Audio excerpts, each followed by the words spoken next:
Chapter 9. Hypothesis Testings. The purposes of hypothesis testing is that we need to prove that our data is good first. We need to prove that our data is significant before we can actually use it for analytical purposes. And in hypothesis testing, we have our null hypothesis, H0, and we have our alternative hypothesis, H1. Null hypothesis is our original situation, our status quo, and then we have alternative hypothesis, H1, which is the opposite of the null hypothesis. And the H1 challenges the status quo. So H1 is what we want to prove. And before we prove anything, we have to assume that the original situation is true. So H null is our original situation. We have to assume that is true at the beginning, and then H1 is what we want to prove. So in the previous chapter, we introduced the three situations. The mean with the sigma known, so the mean with the population standard deviation known. So that's the first situation. The second situation is the mean with population standard deviation unknown. So when we don't have the population standard deviations, so when we don't have sigma, then we have the sample standard deviations. So that's the second situation. And the last situation is proportion, which is when we're given a percentage or when we're given two numbers and we know that we need to divide them to get a percent.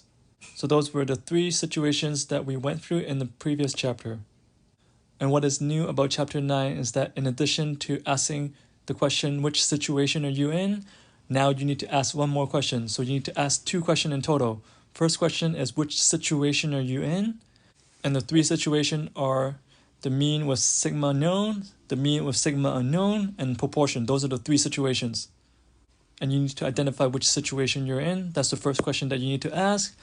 And the second question that you need to ask, this is what is new, is that you need to know which testing you're dealing with. There are three testings, two-tail testings, one tail greater than, and one tail less than. So those are the three testings that you have. And how you know which testing you're dealing with is you need to look for the keywords. You need to know what you want to prove. So under the testing where we have two-tail testings, we're looking for, is there a difference? That's the keyword. Is there a difference? Are they equal or are they not equal? And when we're dealing with the one tail greater than testing, we're looking for the keyword, has it increased or has it not increased? And the last testing is one tail less than. And what we're trying to prove is that, has it decreased or not? That's what we're trying to prove. So when you're asking yourself which testing you're dealing with, you need to look for the keywords. And when you're looking at the three testings and you look at H1, you will see that the H1 never contains the equal sign. So for two tails, it contains the not equal sign. For one tail greater than, it contains the greater than sign. And the one tail less than, for one tail less than, it contains the less than sign. So it never contains the equal sign. And then you will see that H null always contains the equal sign is because this is the status quo. And the reason why you need to know which testing you're dealing with is because when you're calculating the critical value and p-value, you need to know what value you need to put into the formula and what steps you need to do to calculate the value. So that's why you need to know which testing you're dealing with, because each testings will have different values that you need to put in and they have different steps.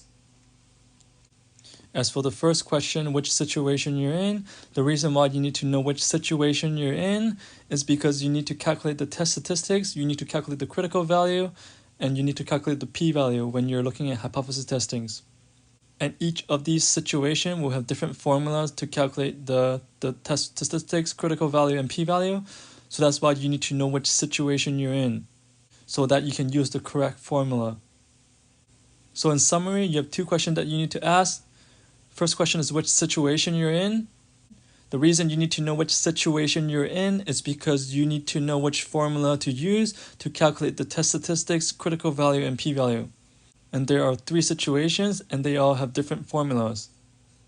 And for the second question, which testing are you dealing with? And the reason why you need to know which testing you're dealing with is so that you can use the correct value and steps to calculate the critical value and p-value. So that's why you need to know the two questions.